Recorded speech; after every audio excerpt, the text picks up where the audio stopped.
Kristal Wick here with Artbeads Cafe, and we have my partner in crime, Cynthia, the usual, and a special guest. We have Sherri, who's our product coordinator here at Artbeads, and she is going to talk to us all about beading and quilting. Okay, so Sherri, tell us all about how you made this quilt. It's so adorable. Oh, thank you. I love quilting and embroidering. Been doing it since I was in the 5th grade. And we launched our O-beads, and I was like, okay, I gotta put these in a quilt.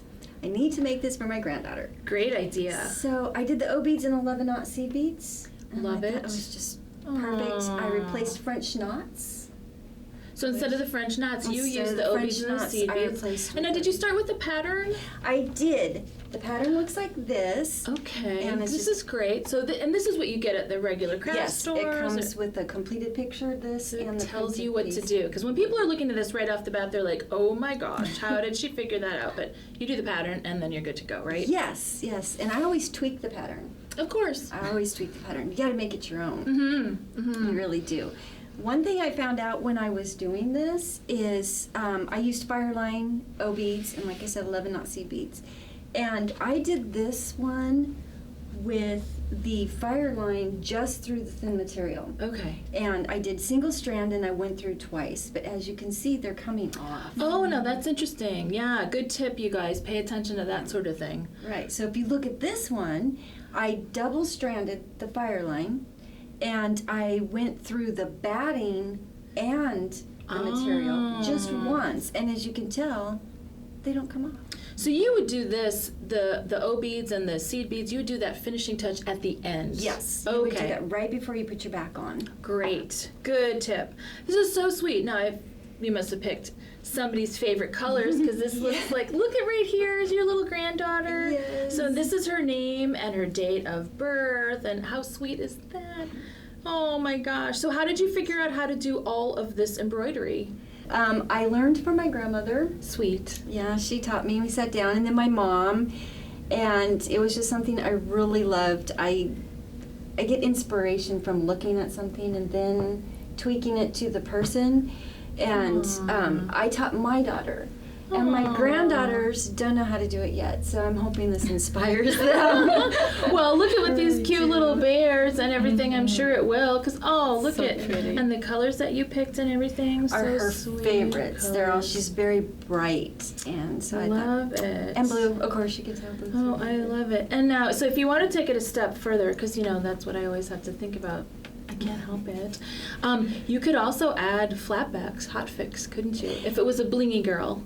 Yeah, if it was a blingy girl, and if you were going to use it as a wall hanging, probably. Yeah. Versus, this, I'm still kind of a little apprehensive. She's older. I wanted to wait until she was old enough to really appreciate it, and so she'll probably throw over the back of the chair or the end of her bed, or.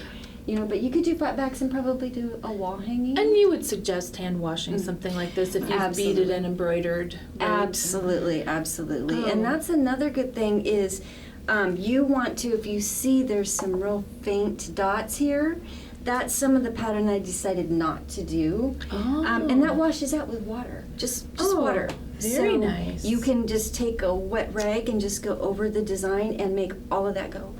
Oh, wow. That's wonderful. I didn't know that. Yeah, that's really good. Oh, I just love it. And it's a really, really innovative idea to throw in those O-beads because everybody's, since they're new, people are trying to figure out new things to do with them. And so to put them on a quilt, this was adorable. Believe me, I could have kept going. I really could have kept going. Maybe you will on the next one, huh? Yeah. No, there won't be a next one, right? There won't be any more baby quilt. I think it's time for a me quilt. Oh, it's wonderful. Great. Beautiful. Well, thanks so much for sharing. Thank you We for love this, having me. Sherri.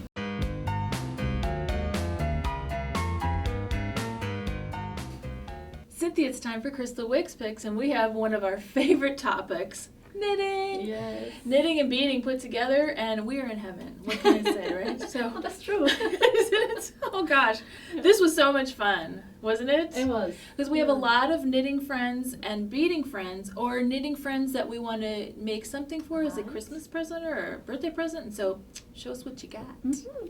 Well, those are stitch markers. Love them. Stitch markers. Everybody uses them that knits. Yes. And I never used them before, and I thought, why don't I use them? They're very helpful. They're very helpful.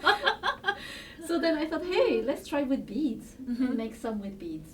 So they're very easy to make. Love it. Here I use with a head pins, right? And it's just a jump ring with a wrap.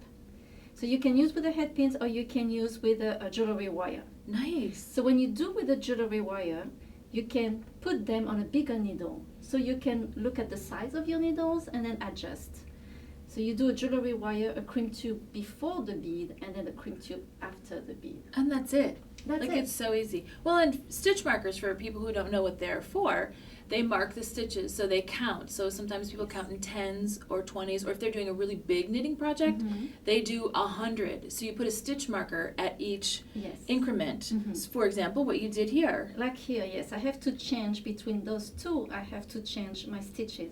So I put those markers right there. And I made them with this bead they made out of paper mache. And I love that because they're very light. Oh, that's so cute. it doesn't add any weight on your needle while you're knitting. That's good.